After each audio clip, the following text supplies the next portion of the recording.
Well, welcome everybody for another episode of the Crypto Business Show brought to you by Tokenmice. My name is Rob, and as usual, I have my colleagues Kay and Ed here. Hello, guys. Everyone. Hi everyone. Hi, And this is Peko. Thank you for having me. yeah, thank you for being here, Pekko. So, Pekko is the co CEO of Pondai X, who is accepting crypto, but also selling crypto in physical store France. So we can consider it a kind of a deep in project there. Kay, do you want to kick off with the first question? Yeah, sure. It's a pleasure. Hi, Peko.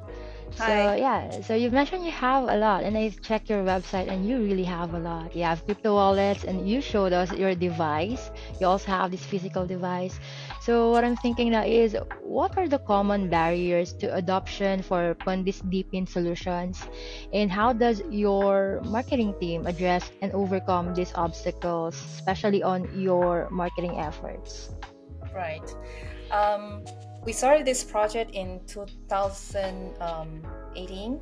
At that time, the Bitcoin, the concept of Bitcoin and Ethereum or crypto is in very early stage. Not many people know about crypto, and transacting Bitcoin is very difficult. So by seeing these challenges, we developed a series of products that enable merchants to not only accept Bitcoin as a payment, but also to sell Bitcoin or cryptocurrency.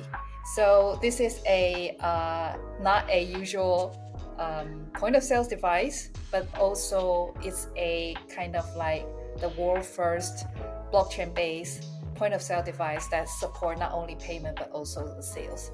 So in terms of the marketing, and at that time we were addressing that you can buy crypto as easy as buying a bottle of water. But nowadays it's actually quite easy as long as you have done the KYC and all that. And on another hand, you can also exchange through the wallets, and there are so many more different ways. But our aim is still the same, that we empower merchants to use crypto in their day-to-day life, and more merchants starting to join this network and to provide their physical spaces, and also to use our hardware devices to enable the transactions happen. So right now we support a couple of blockchain. We started on Ethereum and Bitcoin, and now we have support Solana, we have support Tron Network, we have support BNB Smart Chain. So they are also providing a very good speed of transaction. So there are a variety for customers to choose. And not only that, we started as a very centralized service, and then now we are moving towards to self-custody, and all the transaction is due like peer-to-peer. So the merchants will accept the crypto from the customer through their private wallets. It doesn't need to be a certain type of wallet. It doesn't need to be our wallet, and it can be any wallet. So we help the merchants to mitigate the risk of the price volatility with stablecoins. So I believe that in terms of the marketing, we are more towards to merchants these days instead of the consumer, because the consumer is very much getting knowledgeable about crypto with all the ETF launch. The US president is supporting, the candidate is supporting the cryptocurrency right now. So now is the time to actually to equip more merchants of this knowledge, and then to let them to accept cryptocurrency. By basically using our infrastructure, they can enable themselves become a mobile bank. So they can not only accept the crypto payment, but also to provide the sales of cryptocurrency if the countries or regulation allows. So nowadays the regulation becomes a challenge. So it has to be relies on the merchants' effort to encounter this challenge, and then might need to apply the license or registration wherever they have if the jurisdiction is having the certain crypto law in place. So yeah, so pretty much how what we are right now. Right. Yeah. So just a quick follow up. So since you've mentioned that you're pushing more the merchant, right? So is it like for deep-in solutions, is it kind of advisable to push institutional adoption first before mass adoption? Very, very good question. So I believe there are two types of the adoption. In terms of the mass adoption, we have seen from the top down and also from the ground up. So depending on which regions that you have. So from the top down, and of course it's mostly happening in developed countries like US or Singapore. They will have the regulation in place, and then they will invite people, the business owner or the service provider to register and then to apply license and then to provide service. And another top-down example is, for example, like El Salvador, they legalize Bitcoin as a legal tender. So people are able to use Bitcoin to pay. So this is a top-down approach.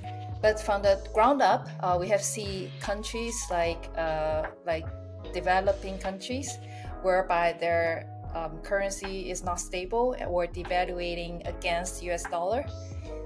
You will see a lot of adoption from the ground up.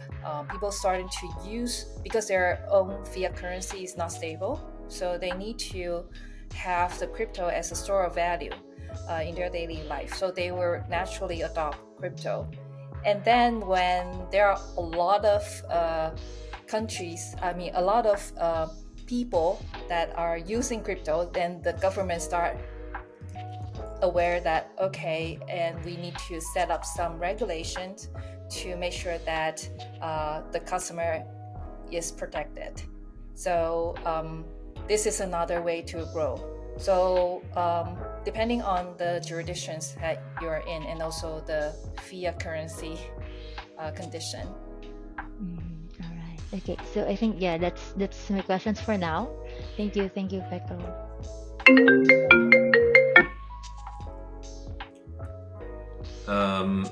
Thank you, Peko, for that. Ed, do you have any follow-up questions for that?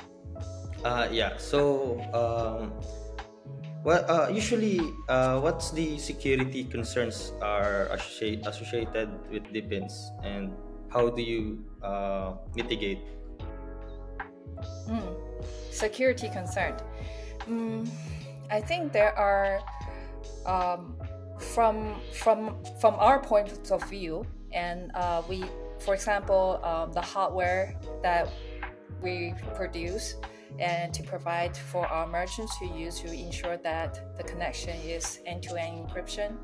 So we ensure that either like the login credential, and it has to be 2FA, that the merchant has to log in with their own password, and each staff would have their own account to access the devices. So we take the security very seriously in terms of security, so that you won't see like an exploit on our device, or to use our device to do a fraud transactions. So we took security very seriously, and by having those measures in place. And also I think for the customer side, they use their own wallet to transact. They have the ownership of their wallet, so this is something that we cannot touch upon. So when the consumer to do transactions on our devices, and we make sure that our merchants can accept crypto in stablecoins because, as you know, the cryptocurrency price volatile a lot, and for them it's a risk of accepting cryptocurrency. Not about the sort of security, but more for the risk aspect. This is their major concern. And we also see people that using like fake USDT to pay, and we have the system to notify the merchants as sorry, this transaction cannot be done because this is not the correct cryptocurrency that you should pay. So if you use your own private wallet, then you won't know that, especially merchant, they won't know that people may use a fake USDT to pay, or fake Ethereum. There are so many more fake coins on chain that the merchant may not be possibly understand. So we have a mechanism to filter those, and as well as we have the blacklist to avoid if there's any wallets that has been marked as a blacklist. So we won't be able to accept those payment, to protect our merchants to not to get involved with any money laundering or supporting the terrorist organization. So there are a lot of measures that we put in place for such for the security side. So you mentioned your blacklisting wallets, right? When you blacklist wallet, does it also being blacklisted in all other merchants or in only the specific? Yeah, the whole network will blacklist it. Basically, there's a list that provided by the authorities that we need to avoid or not doing transaction or accepting payment from those wallet address, and these address are updated periodically, so that they will have their eyes on not to encourage any criminal activities in that sense. Okay. Another question. Currently, how many wallets does Xpos support? All the wallets that supporting, well, we support Bitcoin mainnet. So all the wallets that can use Bitcoin mainnet that we can support. We didn't count how many it is. I believe there are a lot. And also any wallet that support Ethereum blockchain, support BNB Smart Chain, supporting Solana. So in Tron Network, I believe that there are more than 500 wallets in the world that we can support. Yeah, so that does it mean if there's a new wallet that just being developed, is it possible that Xpos will already support that wallet? Yeah, as long as because we identify the chain, not the wallet themselves. So if the wallet themselves support the chain, including the exchange wallet, then we will be able to support. So we support those chain, and if they transact the currency that we supported on those chains, and we'll be able to give their support. Okay, got it. One last thing. You mentioned that the merchants are being rewarded by using your hardware. So how does it work? Yeah, it's a very interesting question. So Xpos system itself has a commission field, so which means that the merchant can set the percentage of the service fee that they can collect from each transactions that they have processed. So that will be settled in stablecoin. So what merchant has been rewarded is being rewarded by every transaction they have done, no matter it's accepting crypto payment, but also the crypto sales. They can collect the commission by the percentage that they have set. And this is one. And the other one is that we have the PERS token, which is a loyalty token. If our product user, because we also issues the hardware wallet card, we call it PX card. And this is the hardware wallet that we co-developed with Infineon. Infineon is a chipset leader in the field. And we take their blockchain security solution to make this hardware wallet card. And then if people use this hardware wallet card to transact, make payment on XPOS, which is the point of sale platform or devices that we have, and this user will be rewarded by the PERS token, the loyalty tokens. And in the future, and they can use a loyalty token. Either they can do farming, they can do staking, they can do minting the NFT on our DeFi platform. So we encourage the repetitive consumer to come back to spend with our merchants. So these are twofold: one for merchants, the other for the consumer. Yeah, interesting. So both merchants and consumers will be benefited by using your. Yes. That's nice. Yeah, I think that's it for my question. Thank you. Thank you. Great, yeah, thanks, Becca. So, as mentioned, I'm coming in from a little bit more general perspective, and you had a pretty long track record, right, in the Web3 space. You work for different companies, you attend a lot of conferences. So I kind of assume your knowledge about crypto and blockchain is at a pretty good level. So I was really wondering if you have any opinion about kind of the progress of the crypto market, because what you guys are doing with this initiative, obviously you're trying to improve adoption, and that's great, but when it comes to the solution, and I'm just going to play a little bit advocate devil here, because I think that's important in the industry to all bring it forward and to just really ask the critical, let's say, questions as well, which is, in this case,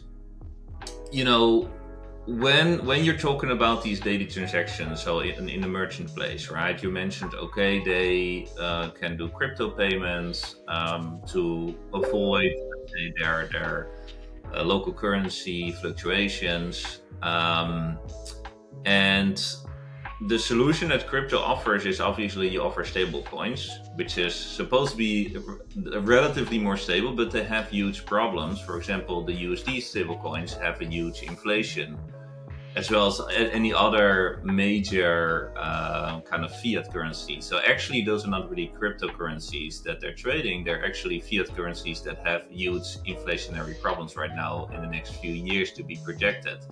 So it's not that stable.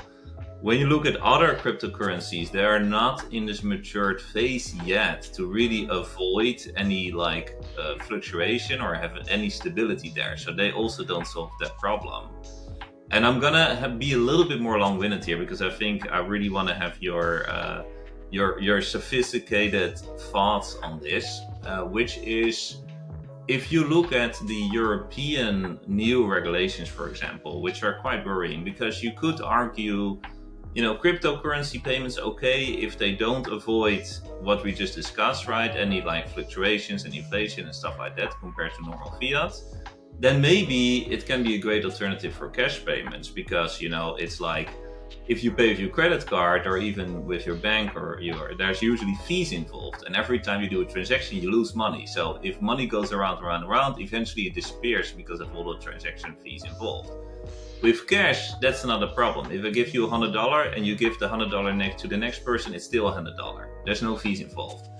So you would say that's where crypto maybe can have a benefit because of the fees. But when you and Ed were just talking about this, there are potentially fees involved when you use this system. And then lastly, part of my question is looping back on the European regulations. they are just implemented the MiCA laws, which actually don't allow users to freely transact with crypto. They need accounts, they need KYC, etc. So you guys are really in this space, right? You work with this on day-to-day basis. So I'm really wondering, what is your opinion about where crypto is going, how these problems can be solved, and how there can be actually a way forward for proper adoption of crypto, whether it's a store of value or whether it's a transactional system? Mm-mm. Right. I think it's very critical questions that you ask, and there are several things. Let me take the stable coins questions first. I believe that you have mentioned there are concerns about stable coins, and from the past 7 years that we operating, people who adopt our system, they don't trust their own fiat currency. So for using either USDT or USDC or DAI, a stable coin, they trust those stable currency more than their own fiat currency. So I believe that this is from the countries whereby their fiat currency is devaluating against US dollar. So they want to keep US dollar value instead of their own fiat currency value. So this is for this type of merchants. And another issues about stable coins is that there are some rumors or previously in previous year we have seen UST has been the value of UST has crashed because of the algorithm. There's the design of their stable coins. So obviously it will crash in a way that we cannot control.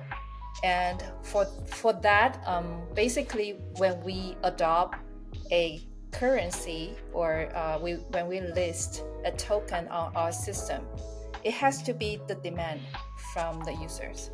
So for example, we recently listed PASG, which is the Gold Back token. It's a regulated token in our system because one of our merchants, they are physical gold coin store. They can redeem gold for crypto or vice versa. So they would like to have PASG in their system, and also PASG is a regulated crypto. So we listed this offering to provide a service for our merchants. So this is how we choose which tokens to list. So the merchant themselves, they are also concerned about the instability of the crypto, and when they in talk with us and also with Paxos, they feel listing PSG is safer than other different type of currency, and then it's relevant to their business. So it's driven from the demand from our merchants. And for UST, at that time we didn't list UST yet because in terms of the popularity, our merchants is more they are using more USDT than UST. So obviously they didn't really aware of this stable coin exists. They didn't request us to list this token. So fortunately, luckily, we can avoid this type of a disaster. So I believe that the regulation of the stable coin would help the adoption, because when the stable coins be audited by the government or authority, and this actually give a confidence of the users. So recently we also list USDC as well because of Nika kicks in, and USDC compare against USDT, it's not as popular as USDT, but we still listed it because Nika has allowed, this is a regulated stablecoin, so this is also helpful for us to provide solutions to those who want to adopt our system. So yes, so this is I hope that would answer your questions.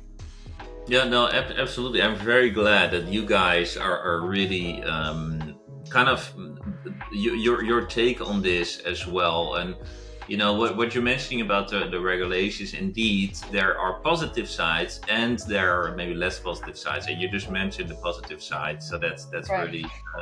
really good. And and the negative side. You want me to mention the negative side? that's logical. I think that's a logical consequence because you know those regulations are made by people. People are not perfect, so there's going to be good and bad sides to these things. But I'm glad that you pointed out the Agree. good side. So that's quite important. Yeah. And also about USD. Indeed, I think a lot of our viewers might have already kind of forgot about it, whether forcefully or subconsciously, because that was quite a disaster indeed, and really good that you guys avoided that disaster. So that's great, and indeed that there are stablecoins out there like USDC that are already compliant to the regulations as well. And of course the Paxos Goldback one that has been around for a while, and you guys are kind of, you know, I'm not sure if you're pushing it, but it's definitely the narrative around it that does make sense, right? Now that we have It's not us pushing it. It's from the merchant side. the merchants are actually asking for. Oh wow, that is Yeah, quite... because they are doing physical gold, buying and selling physical gold. So they're also interested in crypto space. So they are Right. trying to give their customer alternative offer to digital gold. And then they're looking at the crypto market, and then they found PASG, and then we start the conversation with Paxos and ourselves, and then the merchants, and then how we can make it happen. So yeah, and PASG is a regulated tokens, and that would give a peace of mind for the merchants to have to transact this token. Yeah. So is regulated in the United States or where? Yeah, it's regulated in the United States, but they use it in South Africa. South Africa is pretty much pro crypto, so we didn't have much too many tokens on our POS devices because nowadays I believe there are over 40,000 crypto in the market, but we have just a few of them on our system because only these few of them are mostly transacted. So so we make it more efficient and for our merchants. And if you offer too many, their staff probably don't know how to operate it. So that's another part that is very challenging to educate the mainstream adopter. Like if they are first time to in touch with crypto, and then to process with the crypto transaction, and then they don't have knowledge about the chains, the crypto. Yeah, so we have to make it really, really easy for them to use. So we have to be selective. Interesting. Wow. Well, very, very good. Thank you, Pekko. Ed and Kay, do you have any follow-up questions? I do. Do you also have a DAO governance where merchants can participate on your decision making? Sorry? Do you also have a DAO where Oh, DAO. merchants can Yes. participate? Yes.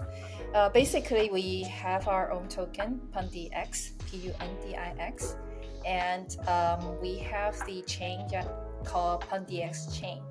and people can propose the technology improvements, the marketing spends, how to promote POS devices, and other things on chain. So once you propose it, and then there's a voting process, so you can use Pundi's token to vote. So this is different from the tokens that rewarded to the users. So this is focusing on voting. In the future, there's a proposal saying Pundi Exchange to merge with another layer 1 blockchain, and this proposal, the DAO decision process, will take it to the other layer 1 blockchain to vote. So we always have this mechanism so that our token holder is able to design and improve the service that we have developed. Okay, thank you for that. Right. Yeah, me as well. I do have a follow-up question. So this goes so that our Deepin Solutions listener out there who are just starting their Deepin Solutions projects can also benefit from this. So I just wanted to know, how do you guys started in selecting partners, especially payment companies or government? So do you have any certain criteria, or at first you just like look for anyone, anywhere? I believe there are three different types of partners. One is that from the merchants themselves. We have encountered merchants themselves. They would like to issue tokens, and then they would like to use our system to make it as a payment mechanism that to accept and sell or top up their tokens. So this is one from the merchants, and the other ones from the blockchain ecosystem partners. So like layer 1 blockchain, they would like to have their layer 1 tokens can be used in the real world situations. So they would come to us and then to ask for a partnership, and this type of partnership is integrating the layer 1 blockchain. And we will have to go through a voting process for those stakeholders to whether this is helping their business or this is what the token holder would like to see. So for the layer 1 blockchain, and we have this type of process. And also there are like token projects. They would like to list the tokens. They don't have a physical outlets, but they would like to list the token on the POS devices. And for this type of project, we will ask the legal opinion from their lawyers, because we have to know that the utility has to be focusing on payment or on very pure, not security.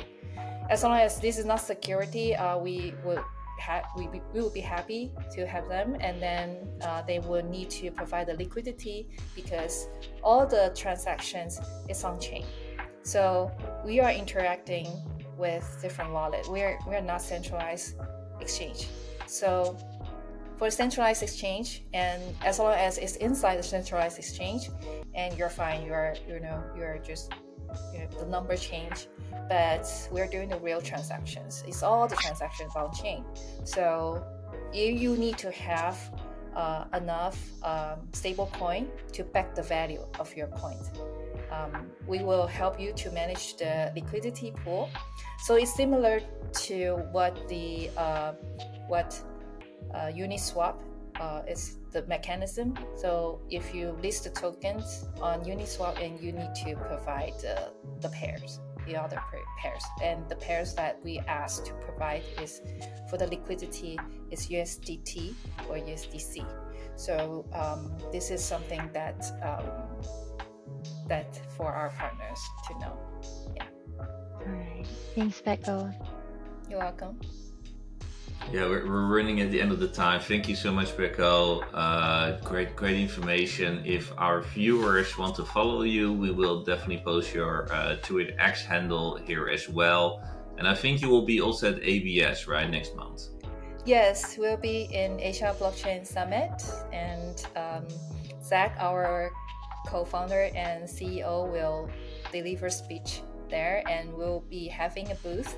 So if you want to talk to us face to face, we can meet there. Right. Thanks everybody for listening, and see you next time. Goodbye. See you. Thank you.